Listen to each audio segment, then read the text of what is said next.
Good morning પ્રિય વિદ્યાર્થીઓ, chapter number 5 માં હવે આપણે આગળ વધીશું.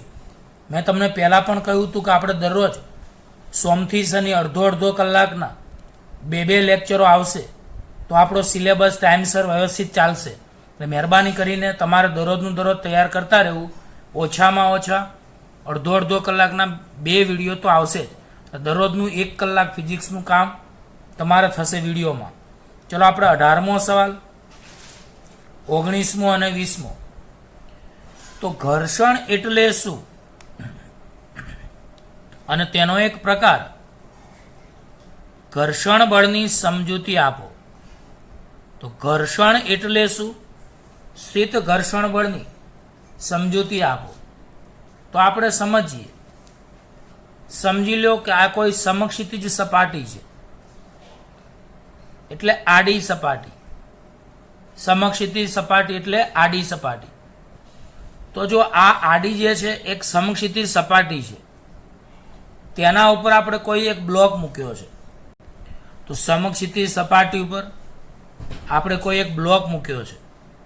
તો બોલો આ બ્લોક છે એ સમક્ષિતિજ સપાટી પર વજન બળ W જેટલું નીચે લગાડશે, એટલે W બરાબર mg. અને આ સમક્ષિતિજ સપાટી આ બ્લોક પર લંબબળ n ઉપર લગાડશે. આ તો આપણે જાણીએ જ છીએ. તો બોલો કોઈ સમક્ષિતિજ સપાટી પર કોઈ બ્લોકને મૂકવામાં આવે તો W બરાબર mg જેટલું વજન બળ અધો દિશામાં લાગે છે, એટલે કે બ્લોક સપાટી પર W બરાબર mg જેટલું વજન બળ લગાડે છે અને સપાટી બ્લોક પર લંબબળ n ઉર્ધ્વ દિશામાં લાગે છે. પણ એક વાત તમને સમજાવી દો કે તમે આ સપાટી ઉપર જમણી બાજુમાં ધારો કે બળ લગાડો છો, જમણી બાજુમાં બળ લગાડો છો, ધારો કે 1 ન્યૂટન તમે બળ લગાડ્યું, તો આને કહેવાય બાહ્ય બળ. આને શું કહેવાય? બાહ્ય બળ. બરાબર ધ્યાન આપજો કે આ બ્લોક પર આપણે બાહ્ય બળ F બરાબર 1 ન્યૂટન લગાડ્યું. કઈ બાજુ તમને બળ લગાડેલું દેખાય છે? જમણી બાજુમાં. પણ યાદ રાખો કે હું જમણી બાજુમાં 1 ન્યૂટન બળ લગાડું છું અને પદાર્થ ખસતો નથી. તો તેનો મતલબ શું? બોલો, હું F બરાબર 1 ન્યૂટન બળ જમણી બાજુ લગાડું છું પણ પદાર્થ ખસતો નથી. તેનો મતલબ શું? એનો મતલબ 1 ન્યૂટન બળ એ ડાબી બાજુ લાગતું હશે. 1 ન્યૂટન બળ ડાબી બાજુ લાગતું હશે તો એને કહેવાય સ્થિત ઘર્ષણ બળ. તો પદાર્થ ગતિ કરતો નથી, તેમ છતાં ઘર્ષણ બળ લાગી શકે છે, તો એને સ્થિત ઘર્ષણ બળ કહેવાય. ચલો બીજું ઉદાહરણ કે F બરાબર 2 ન્યૂટન બળ હું જમણી બાજુ લગાડું છું, એને કહેવાય બાહ્ય બળ. લગાડેલું બાહ્ય બળ. તો બોલો, હું 2 ન્યૂટન બળ જમણી બાજુ લગાડું છું તો પણ પદાર્થ ખસતો નથી. એનો મતલબ કે ડાબી બાજુ પણ 2 ન્યૂટન બળ લાગતું હશે, તો આને પણ સ્થિત ઘર્ષણ બળ Fs કહેવાય. યાદ રાખજો, Fs એ સ્થિત ઘર્ષણ બળની સંજ્ઞા છે. આ જ રીતે હું ધારો કે 3 ન્યૂટન બળ લગાડું છું અને પદાર્થ ખસતો નથી. 4 ન્યૂટન બળ લગાડું છું, પદાર્થ ખસતો નથી. 5 ન્યૂટન બળ લગાડું છું, પદાર્થ ખસતો નથી. તો બોલો, 3 ન્યૂટન બળ લગાડું છું જમણી બાજુ, આ જમણી બાજુ લાગે છે તો પણ પદાર્થ ખસતો નથી. એનો મતલબ ડાબી બાજુ પણ 3 ન્યૂટન લાગતું હશે. 4 ન્યૂટન બળ લગાડું છું જમણી બાજુ તો પણ પદાર્થ ખસતો નથી. એનો મતલબ 4 ન્યૂટન પણ જમણી બાજુ એટલે ડાબી બાજુ લાગતું હશે. 5 ન્યૂટન બળ લગાડું છું તો પણ પદાર્થ ખસતો નથી. એનો મતલબ 5 ન્યૂટન બળ એ ડાબી બાજુ લાગતું હશે. પણ ધારો કે હું 5.1 ન્યૂટન બળ લગાડું છું તો પદાર્થ બાહ્ય બળની દિશામાં ગતિ કરવા લાગે છે. તો એનો મતલબ બોર્ડર લાઈન કઈ થઈ? 5. તો આ 5 ને કહેવાય મહત્તમ સ્થિત ઘર્ષણ બળ Fs મેક્સિમમ. આ બધા જ મૂલ્યો એ સ્થિત ઘર્ષણ બળના જ મૂલ્યો છે. 1, 2, 3, 4, 5. પણ આમાં સૌથી મોટું કોણ છે? 5. તો બોલો, 5.1 પદાર્થ ગતિ કરવા મળ્યો. એનો મતલબ F greater than Fs maximum. તો બોલો, Fs મેક્સિમમ આપણે કેટલું ધાર્યું? તો બોલો, અહીં Fs મેક્સિમમ 5 હતું અને લગાડેલું બાહ્ય બળ 5.1 છે. તો બોલો, જો લગાડેલું બાહ્ય બળ મહત્તમ સ્થિત ઘર્ષણ બળ કરતા વધી જાય તો પદાર્થ બાહ્ય બળની દિશામાં ગતિ કરવા લાગે છે. તો હવે આ વસ્તુને બરાબર સમજી લો એટલે આખી થિયરી તમને આવડી જાય. તો પહેલા તો હું તમને ઘર્ષણની વ્યાખ્યા આપું કે ઘર્ષણ એટલે શું. તો બોલો, એટલું યાદ રાખો કે અહીં આ જે સપાટી છે એ બ્લોકની સપાટી છે અને નીચે જે એક સપાટી છે એ બીજી સપાટી છે. તો બોલો, જ્યારે બે સંપર્કમાં રહેલી સપાટીઓ સાપેક્ષ ગતિ કરે ત્યારે જેના કારણે આ સાપેક્ષ ગતિ મંદ પડે છે તેને ઘર્ષણ કહે છે. તમે સાયકલ ચલાવતા હો તો સાયકલનું ટાયર અને રસ્તા નહીં, વચ્ચે પેન્ડલ મારીને સાયકલ મૂકી દો તો બધાને ખબર છે કે સાપેક્ષ ગતિ સમય જતાં બંધ પડે છે, મંદ પડે છે, તેને ઘર્ષણ કહેવાય છે. બોલો, જ્યારે બે સંપર્કમાં રહેલી સપાટીઓ સાપેક્ષ ગતિ કરે ત્યારે જેના કારણે સાપેક્ષ ગતિ મંદ પડે છે તેને ઘર્ષણ કહે છે. બોલો, તો જ્યારે બે સંપર્કમાં રહેલી સપાટીઓ સાપેક્ષ ગતિ કરે ત્યારે જેના કારણે સાપેક્ષ ગતિ મંદ પડે છે તેને ઘર્ષણ કહે છે. આકૃતિમાં દર્શાવ્યા મુજબ એક પદાર્થને સમક્ષિતિજ સપાટી એટલે કે આડી સપાટી પર મૂકેલ છે. આકૃતિમાં દર્શાવ્યા મુજબ એક પદાર્થને આડી એટલે કે સમક્ષિતિજ સપાટી પર મૂકેલ છે. બોલો, પદાર્થનું વજન W અને સપાટી દ્વારા પદાર્થ પર લાગતું લંબબળ N એકબીજાને સમતોલે છે. બોલો, પદાર્થનું વજન W અને સપાટી દ્વારા પદાર્થ પર લાગતું લંબબળ N એકબીજાને સમતોલે છે. એટલે કે તમે N બરાબર mg લખી શકો છો. બીજી એક વાત, આ પદાર્થ પર સમક્ષિતિજ દિશામાં એટલે કે આડી દિશામાં બળ F લગાડવામાં આવે છતાં જો પદાર્થ ખસે નહીં તેનો અર્થ એ થાય કે લગાડેલ બળની વિરુદ્ધ દિશામાં તેટલું જ બળ લાગતું હોય છે, તો જ આ સંતુલનની શરત સંતોષાય. તો બોલો, આ પદાર્થ પર હું સમક્ષિતિજ દિશામાં એટલે કે જમણી બાજુમાં બળ લગાડું તેમ છતાં જો આ પદાર્થ ખસે નહીં તેનો મતલબ એ થાય કે આ જે લગાડેલ બળ છે તેની વિરુદ્ધ દિશામાં, તો લગાડેલું બળ જમણી બાજુ છે તો તેની વિરુદ્ધ દિશામાં એટલે કે ડાબી બાજુમાં તેટલું જ બળ લાગતું હોવું જોઈએ, તો જ આ પદાર્થ ગતિ કરે નહીં એટલે કે સંતુલનમાં રહે.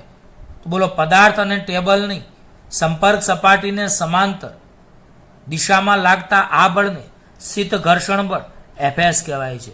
કોને બોલો, તો જ્યારે પદાર્થ ખસે નહીં ત્યારે પદાર્થ અને આ ટેબલની જે સપાટી છે એને સમાંતર દિશામાં લાગતા આ બળને સ્થિત ઘર્ષણ બળ Fs કહે છે. જેમ જેમ બાહ્ય બળ F વધારીએ તેમ તેમ આ સ્થિત ઘર્ષણ બળ એ અમુક હદ સુધી વધતું જાય છે અને પદાર્થને સ્થિર રાખે છે. દાખલા તરીકે આપણે પેલા 1 ન્યૂટન બળ લગાડ્યું જમણી બાજુમાં તો પદાર્થ ખસતો નથી, એનો મતલબ 1 ન્યૂટન બળ ડાબી બાજુ લાગે છે. પછી 2 ન્યૂટન બળ જમણી બાજુ લગાડ્યું તો પણ પદાર્થ ખસતો નથી, એનો મતલબ 2 ન્યૂટન બળ ડાબી બાજુ લાગે છે. 3 ન્યૂટન, 4 ન્યૂટન, 5 ન્યૂટન એમ આપણે બળો લગાડીએ છીએ તો આ ડાબી બાજુમાં એટલા જ બળો લાગતા જાય છે. તો બોલો, એટલો મતલબ કે જેમ જેમ બાહ્ય બળ F વધારીએ તેમ તેમ સ્થિત ઘર્ષણ બળ Fs એ અમુક હદ સુધી વધતું જાય છે. આ પદાર્થને સ્થિર રાખે છે. સ્થિત ઘર્ષણ બળ એ અપેક્ષિત ગતિનો વિરોધ કરે છે. સ્થિત ઘર્ષણ બળ એ અપેક્ષિત ગતિનો વિરોધ કરે છે. હવે ઘણા વિદ્યાર્થીઓ અપેક્ષિત ગતિની વ્યાખ્યા પૂછે છે. બોલો, અપેક્ષિત ગતિનો મતલબ કે ઘર્ષણ બળની ગેરહાજરીમાં પદાર્થ પર બળ લગાડતા જે ગતિ થાય છે તેને અપેક્ષિત ગતિ કહે છે. બોલો, તો ઘર્ષણ બળની ગેરહાજરીમાં પદાર્થ પર બળ લગાડતા જે ગતિ થાય છે તેને અપેક્ષિત ગતિ કહેવાય છે. બોલો, સ્થિત ઘર્ષણ બળને કારણે આ અપેક્ષિત ગતિનો વિરોધ થાય છે. તો ઘણા પૂછે છે અપેક્ષિત ગતિ એટલે શું. તો બોલો, ઘર્ષણ બળની ગેરહાજરીમાં પદાર્થ પર બળ લગાડતા એટલે કે ઘર્ષણ બળ ન લાગતું હોય ત્યારે પદાર્થ પર બળ લગાડતા જે ગતિ થાય તેને અપેક્ષિત ગતિ કહે છે. ફરીવાર, ઘર્ષણ બળની ગેરહાજરીમાં પદાર્થ પર બળ લગાડતા જે ગતિ થાય છે તેને અપેક્ષિત ગતિ કહે છે. બીજી એક વાત, આ સ્થિત ઘર્ષણ બળ Fs ને કારણે અપેક્ષિત ગતિનો વિરોધ થાય છે. એટલે આ સ્થિત ઘર્ષણ બળ એ અપેક્ષિત ગતિનો વિરોધ કરે છે. હવે હમણાં જ મેં તમને કહ્યું કે આપણે પદાર્થ પર પહેલાં 1 ન્યૂટન બળ લગાડ્યું, 2 ન્યૂટન લગાડ્યું, 3 ન્યૂટન લગાડ્યું, 4 ન્યૂટન લગાડ્યું, 5 ન્યૂટન લગાડ્યું, પણ પદાર્થ ગતિ કરતો નથી. એનો મતલબ ડાબી બાજુમાં પણ 1 ન્યૂટન, 2 ન્યૂટન, 3, 4, 5 એમ ઘર્ષણ બળ લાગતું હશે. હવે માની લો કે આપણે લગાડેલું બાહ્ય બળ 5.1 થઈ જાય છે, પણ તો પદાર્થ ગતિ કરવા માંડે છે. એનો મતલબ આ જે 5 છે એને મહત્તમ સ્થિત ઘર્ષણ બળ કહી શકાય. તો બોલો, બળ એફના એક મૂલ્ય કે જેના પર પદાર્થ ખસવાની અણી પર હોય, ખસવાની તૈયારીમાં હોય, તેને મહત્તમ સ્થિત ઘર્ષણ બળ એફએસ મેક્સિમમ અથવા સીમાંત ઘર્ષણ બળ કહે છે. તો પ્રિય વિદ્યાર્થીઓ, બળ એફનું જે મહત્તમ મૂલ્ય કયું કહેવાય? 5, કે 5 મૂલ્ય પછી તમે કોઈ પણ બળ લગાડો તો પદાર્થ ખસવા મળે છે. બોલો, 5 મૂલ્યના બળ પછી જો તમે પદાર્થ ઉપર બળ લગાડો તો પદાર્થ ખસવા મળે છે. તો આ 5ને કહેવાય મહત્તમ સ્થિત ઘર્ષણ બળ.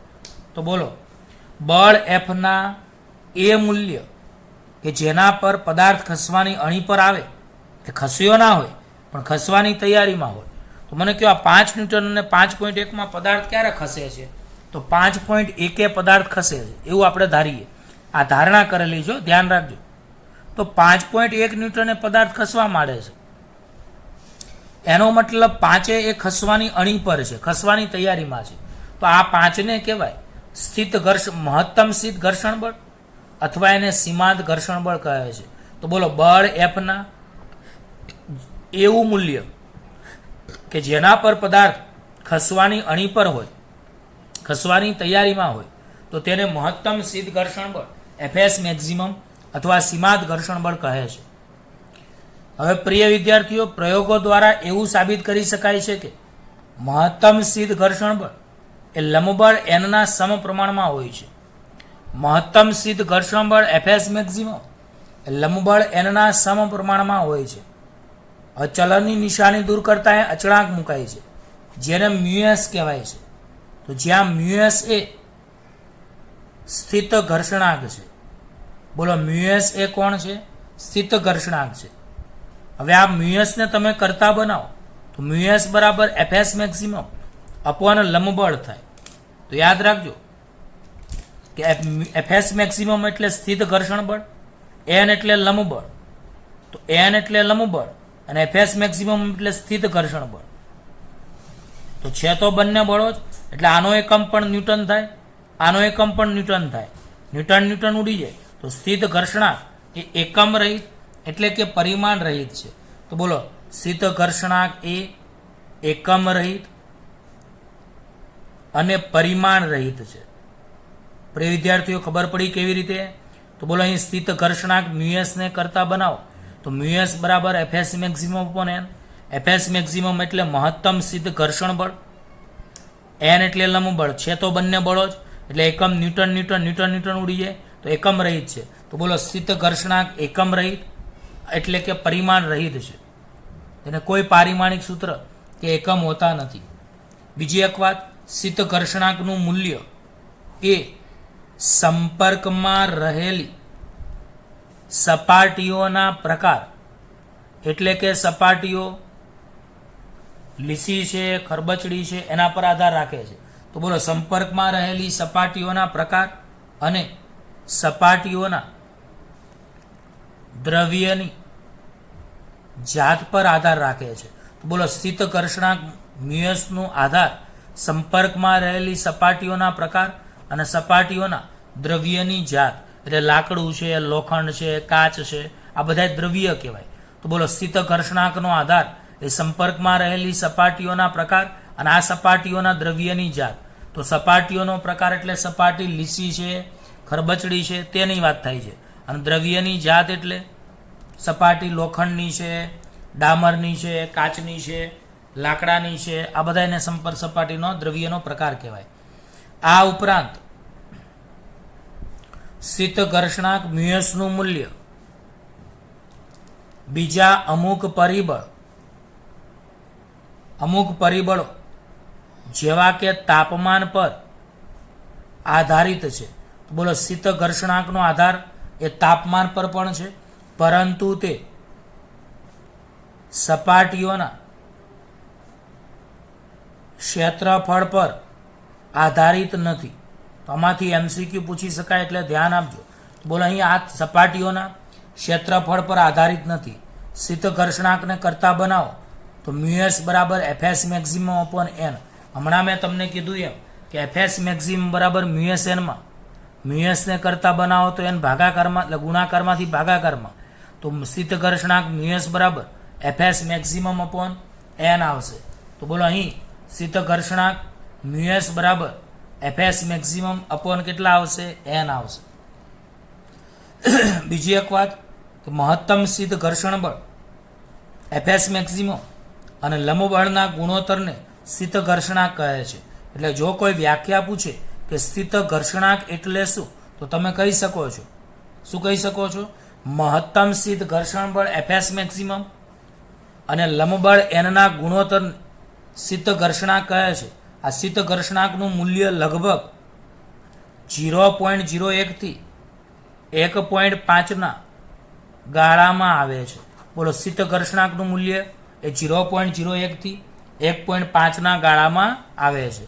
બીજી એક વાત મેં તમને હમણાં જ કહ્યું કે જ્યારે પદાર્થ ખસે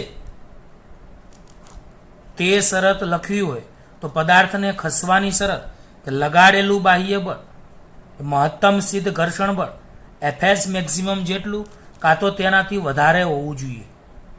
આ કે ના? બીજી એક વાત, પદાર્થ ખસતો ન હોય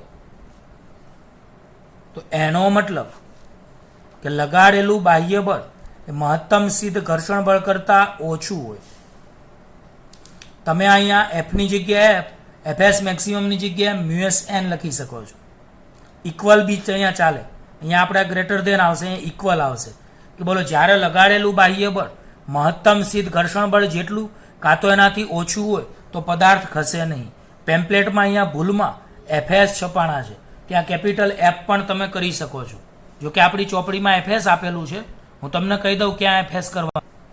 ક્યાં એફએસ કરવાનું તો આ પેમ્પલેટ છે, ત્યાં તમે અહીંયા આવી શરત લખજો, લગાડેલું બાહ્ય બળ એ મહત્તમ શીત ઘર્ષણ બળ કરતાં ઓછું હોવું જોઈએ કાં તો એના જેટલું. આ પદાર્થ ન ખસે તેની શરત છે. તમે લેસ ધેન ઓર ઇક્વલ ટુની જગ્યાએ મ્યુએસ એફએસ મેક્સિમમની જગ્યાએ મ્યુએસ એન પણ મૂકી શકો છો. એટલે આ શરત લખવા કરતાં આ શરત તમારે લખવાની રહેશે. બરાબર? આ શરત નહીં લખો તો ચાલશે. બોલો લગાડેલું બાહ્ય બળ એ મહત્તમ શીત ઘર્ષણ બળ એફએસ મેક્સિમમ કરતાં ઓછું હોય કાં તો તેના જેટલું હોય તો પદાર્થ ખસે નહીં. પરંતુ જો અહીંયા ઉપર લખું છું કે જો લગાડેલું બાહ્ય બળ મહત્તમ શીત ઘર્ષણ બળ એફએસ મેક્સિમમ કરતાં વધારે હોય તો પદાર્થ બાહ્ય બળની દિશામાં ખસે છે. તો તમને એમસીક્યુમાં પૂછાય કે પદાર્થને ખસવાની શરત કઈ? તો પદાર્થને ખસવાની શરત લગાડેલું બાહ્ય બળ મહત્તમ શીત ઘર્ષણ બળ કરતાં વધારે હોવું જોઈએ. અહીંયા એફએસ મેક્સિમમ ના લખવું હોય તો તમે મ્યુએસએન પણ લખી શકો છો. તો પ્રિય વિદ્યાર્થીઓ, આ રીતની બે શરતો અહીંયા એકડો લખું છું અને અહીંયા બગડો લખું છું એક્સ્ટ્રા સમજવા માટે. તો બોલો જો પદાર્થ પર લગાડેલું બાહ્ય બળ F greater than FS maximum એટલે કે લગાડેલું બાહ્ય બળ મહત્તમ શીત ઘર્ષણ બળ કરતાં વધુ હોય તો પદાર્થ બાહ્ય બળની દિશામાં ખસે છે. પરંતુ જો લગાડેલું બાહ્ય બળ એ મહત્તમ શીત ઘર્ષણ બળ કરતાં ઓછું હોય અથવા એના જેટલું હોય તો પદાર્થ ખસતો નથી. દાખલા તરીકે આના ઉદાહરણમાં મેં એફની જગ્યાએ 1 2 3 4 5 આપ્યું હતું અને મહત્તમ શીત ઘર્ષણ બળના ઉદાહરણમાં 5 આપ્યું હતું. હવે અહીંયા લગાડેલું બાહ્ય બળ 5.1 હોય અને મહત્તમ શીત ઘર્ષણ બળ 5 હોય તો હવે તમને ઉદાહરણમાં ખબર પડી જશે. મેં આગળ આપ્યું હતું એમ કે જો લગાડેલું બાહ્ય બળ 5.1 હોય અને મહત્તમ શીત ઘર્ષણ બળ 5 હોય તો આવા સંજોગોમાં પદાર્થ બાહ્ય બળની દિશામાં ખસે છે. પણ જો લગાડેલું બાહ્ય બળ 1 2 3 4 5 એ મહત્તમ શીત ઘર્ષણ બળ 5 જેટલું એટલે 5 હોય તો 5 બરાબર 5 આવે, બાકીના 1 2 3 4 માટે લેસ ધેન આવે. તો બોલો જો લગાડેલું બાહ્ય બળ મહત્તમ શીત ઘર્ષણ બળ કરતાં વધુ હોય તો પદાર્થ બાહ્ય બળની દિશામાં ખસે છે. અને જો લગાડેલું બાહ્ય બળ મહત્તમ સિદ્ધ ઘર્ષણ બળ કરતાં ઓછું કાં તો તેના જેટલું હોય તો પદાર્થ ખસતો નથી. તો પ્રિય વિદ્યાર્થીઓ, આ થિયરી અહીંયા પૂરી થઈ. હવે પ્રિય વિદ્યાર્થીઓ, એક પ્રશ્ન નંબર 19ની આપણે ચર્ચા કરીએ. ગતિક ઘર્ષણ બળ સમજાવો તેમજ ગતિક ઘર્ષણાંક સમજાવી તેની વ્યાખ્યા આપી તેનો મૂલ્ય શાના પર આધાર રાખે છે તેની ચર્ચા કરીએ. તો હમણાં પ્રિય વિદ્યાર્થીઓની આગળની થિયરીમાં આપણે એક આડી સપાટી એટલે કે સમક્ષિતિજ સપાટી દોરી હતી. અહીંયા એક બ્લોક હતો. આપણે જમણી બાજુમાં બાહ્ય બળ લગાડતા હતા પણ પદાર્થ ખસતો નહોતો, કારણ કે ડાબી બાજુમાં પણ તેટલું જ ઘર્ષણ બળ અહીંયા લાગતું હતું. ડાબી બાજુમાં પણ તેટલું જ ઘર્ષણ બળ લાગતું હતું. પણ આપણે એવું કીધું હતું કે લગાડેલું બાહ્ય બળ જો 5.1 હોય તો પદાર્થ ગતિ કરવા લાગે છે. તો એક વાત તમને સમજાવી દો કે જો પદાર્થ પર લગાડેલ બાહ્ય બળ F એ મહત્તમ સિદ્ધ ઘર્ષણ બળ કરતા વધુ થાય ત્યારે તરત જ પદાર્થ ગતિ કરવા લાગે છે. બોલો, જો પદાર્થ પર લગાડેલું બાહ્ય બળ F મહત્તમ સિદ્ધ ઘર્ષણ બળ કરતા વધી જાય ત્યારે તરત જ પદાર્થ ગતિ કરવા લાગે છે. તો આ તો મેં હમણાં સમજાવ્યું હતું કે મહત્તમ સિદ્ધ ઘર્ષણ બળ આપણે Fs મેક્સિમમ કેટલું હતું? 5 હતું. પણ એની કરતાં લગાડેલું બાહ્ય બળ વધી જાય તો બોલો, જો પદાર્થ પર લગાડેલું બાહ્ય બળ F બરાબર 5.1 ગ્રેટર ધેન મહત્તમ સિદ્ધ ઘર્ષણ બળ Fs મેક્સિમમ, એનો મતલબ જો પદાર્થ પર લગાડેલું બાહ્ય બળ F એ મહત્તમ સિદ્ધ ઘર્ષણ બળ Fs મેક્સિમમ કરતાં વધી જાય ત્યારે તરત જ પદાર્થ ગતિ કરવા લાગે છે. આવા સંજોગોમાં જ્યારે પદાર્થ ગતિ કરે ત્યારે અહીંયા જે ઘર્ષણ બળ લાગે તેને ગતિક ઘર્ષણ બળ Fk કહેવાય છે. તો એક વાત કહું તમને, દાખલા તરીકે કોઈ પદાર્થ આપણે જમીન ઉપર પડ્યો હોય પણ એનું વજન જો વધારે હોય, દાખલા તરીકે આનું 50 કિલોગ્રામ વજન છે, તો તમે પ્રારંભમાં ધક્કો મારો છો તો પદાર્થ ગતિ કરતો નથી. પણ એક સ્થિતિ એવી આવશે કે પદાર્થ ગતિ કરવા લાગશે. તો એક યાદ રાખો, ગતિને ચાલુ કરવા માટે જ વધારે ઘર્ષણ બળની જરૂર પડે.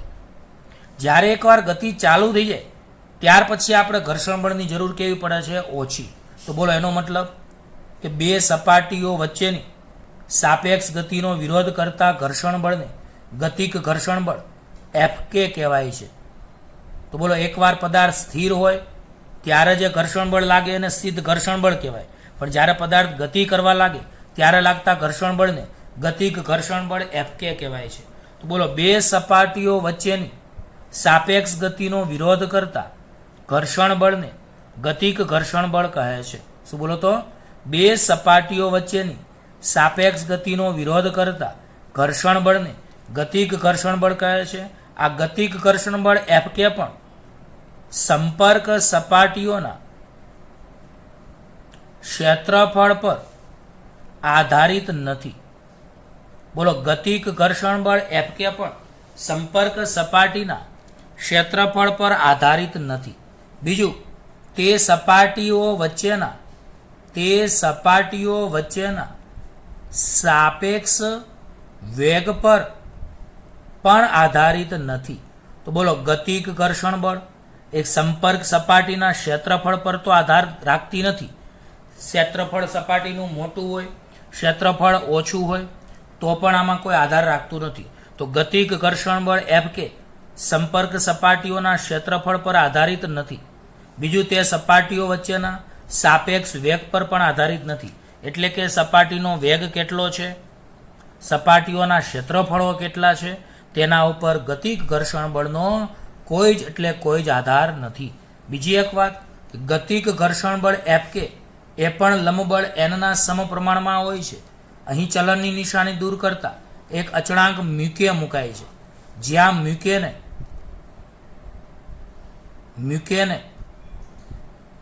ગતિક ઘર્ષણાંક કહે છે. ગતિક ઘર્ષણાંકનું સૂત્ર બનાવો તો બોલો મ્યુકે બરાબર એફકે અપોન એન થાય. તો બોલો મ્યુકે એટલે એફકે એટલે ગતિક ઘર્ષણ બળ, એન એટલે લંબ બળ.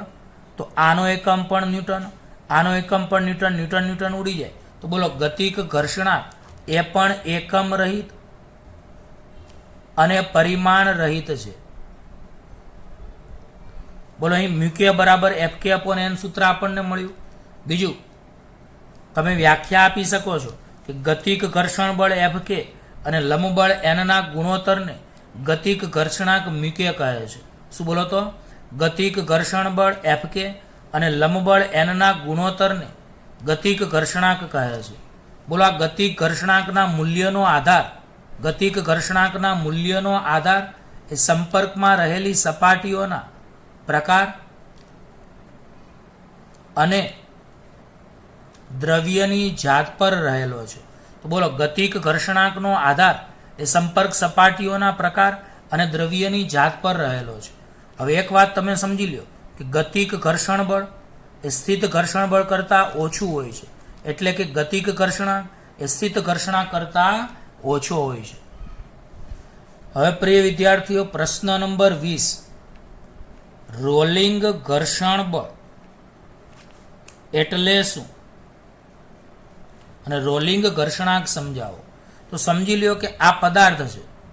હવે 50 કિલોગ્રામ દળનો પદાર્થ છે, એને તમે ઘસડીને લઈ જાઓ, એની કરતા કોઈ પૈડાવાળી લારીમાં મૂકીને લઈ જાઓ તો સરળ પડે. ઘણા કે આ સાહેબ ખ્યાલ આવી ગયો. સમજી લો કે આ પૈડાવાળી લારી છે, તો આમાં ટાયર હોય. તો ટાયર હોય એટલે શું થાય? તો અહીં આને સરક્યા સિવાય ગબડતો પદાર્થ કહેવાય. તો અહીંયા પૂરેપૂરી સપાટી સંપર્કમાં ના હોય, એટલી સપાટી સંપર્કમાં હોય. જ્યારે અહીંયા આટલી બધી સપાટી સંપર્કમાં હોય. એટલે આવી રીતે 50 કિલોગ્રામ દળના પદાર્થને તમે ઘસડીને લઈ જાઓ તો બહુ અઘરું પડે. એની કરતાં પૈડાવાળી લારીમાં મૂકીને લઈ જાઓ તો સહેલું પડે. તો બોલો પદાર્થ પર સરક્યા સિવાય ગબડવું એક શબ્દ છે. સરક્યા સિવાય ગબડવું એટલે તો તમે સાયકલ લઈને જતા હોય તો તમારું તમે શોર્ટ બ્રેક મારો તો ટાયર ચોંટી જાય એટલે ટાયર ઘસાય તો એને કહેવાય સરકવું. પણ જો ટાયર ગોળ ગોળ ફરે, આ ટાયર ગોળ ગોળ ફરે તો એને સરક્યા સિવાય ગબડવું કહેવાય. તો બોલો પદાર્થ સરક્યા સિવાય ગબડતો હોય. સરક્યા સિવાય ગબડવું એટલે જેમ 4-વ્હીલનું ટાયર ફરે છે, સાયકલનું ટાયર ફરે છે, એક્ટિવાનું ટાયર ફરે છે, બાઇકનું ટાયર ફરે છે, તો એને સરક્યા સિવાય ગબડવું કહેવાય. તો બોલો પદાર્થ જ્યારે સરક્યા સિવાય ગબડતો હોય ત્યારે લાગતા ઘર્ષણ બળને રોલિંગ અથવા લોટણ ઘર્ષણ બળ એફઆર કહે છે. તો બોલો પદાર્થ જ્યારે સરક્યા સિવાય ગબડતો હોય ત્યારે લાગતા ઘર્ષણ બળને રોલિંગ ઘર્ષણ બળ અથવા લોટણ ઘર્ષણ બળ એફઆર કહે છે. આ રોલિંગ ઘર્ષણ બળ એફઆરનું મૂલ્ય એ સંપર્ક સપાટીના ક્ષેત્રફળ પર આધારિત નથી. તો 3 ઘર્ષણ બળ આપણે ભણી ગયા. સ્થિત ઘર્ષણ બળ, ગતિક ઘર્ષણ બળ, રોલિંગ ઘર્ષણ બળ. બોલો એનો આધાર એ સંપર્ક સપાટીના ક્ષેત્રફળ પર નથી. તો રોલિંગ ઘર્ષણ બળનું મૂલ્ય સંપર્ક સપાટીના ક્ષેત્રફળ પર આધારિત નથી. બીજું રોલિંગ ઘર્ષણ બળ એફઆર એ લંબ બળ એનના સમપ્રમાણમાં હોય છે. રોલિંગ ઘર્ષણ બળ એફઆર એ લંબ બળ એનના સમપ્રમાણમાં હોય છે. ચલનની નિશાની દૂર કરો તો અહીંયા પણ અચળાંક મ્યુઆર મુકાય છે. જ્યાં mu r is equal to FR upon N. તો મ્યુઆરને કહેવાય છે રોલિંગ ઘર્ષણાંક. અને આ રોલિંગ ઘર્ષણાંક પણ એ કેવો હોય છે? તો ન્યૂટન અપોન ન્યૂટન ઉડી જાય એટલે એકમ રહિત અથવા પરિમાણ રહિત હોય છે.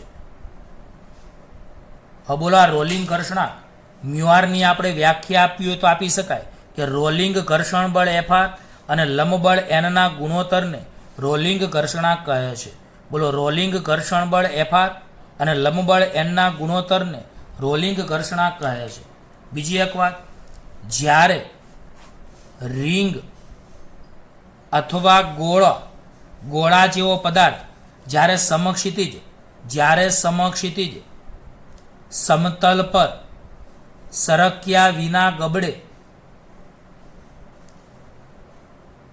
તે દરેક ક્ષણે પદાર્થ અને સમતલ વચ્ચે માત્ર એક જ સંપર્ક બિંદુ હોય છે અને એક જ સંપર્ક બિંદુ હોય છે. આથી શું થાય છે? તો એક જ સંપર્ક બિંદુ હોય એટલે આ બિંદુને સમતલની સાપેક્ષે કોઈ ગતિ હોતી નથી. તેથી ગતિક અને સ્થિત ઘર્ષણ બળ અહીંયા લાગતા નથી. તો આને ખાસ આ બિંદુને ગતિ હોતી નથી એટલે ગતિક ઘર્ષણ બળ અહીંયા શૂન્ય હોય છે, અહીંયા સ્થિત ઘર્ષણ પણ શૂન્ય હોય છે. અને પદાર્થ એ અચળ વેગથી ગબડવાનું ચાલુ રાખે છે, પરંતુ વ્યવહારમાં આવું જોવા મળતું નથી. ગબડતો પદાર્થ પણ, દાખલા તરીકે તમે સાયકલના પેન્ડલ માર્યા તો સાયકલ ગતિ કરવાનું ચાલુ રાખશે કે થોડા સમય પછી બંધ થઈ જશે? તો બંધ થઈ જશે. તો બોલો, ગબડતો પદાર્થ પણ અમુક અંતર કાપીને સ્થિર થઈ જતો હોય છે એટલે કે તેની ગતિ વિરુદ્ધ કંઈક તો ઘર્ષણ બળ લાગે છે. આવા ઘર્ષણ બળને રોલિંગ ઘર્ષણ બળ કહે છે. તો માની લો આ સાયકલનું ટાયર છે અથવા ફોર વ્હીલનું ટાયર છે, તમે એને બ્રેક ના મારો પણ એમને ન્યુટ્રલ કરી દો તો ફોર વ્હીલ કે સાયકલ થોડે સુધી ચાલશે પણ થોડા સમય પછી બંધ થઈ જશે.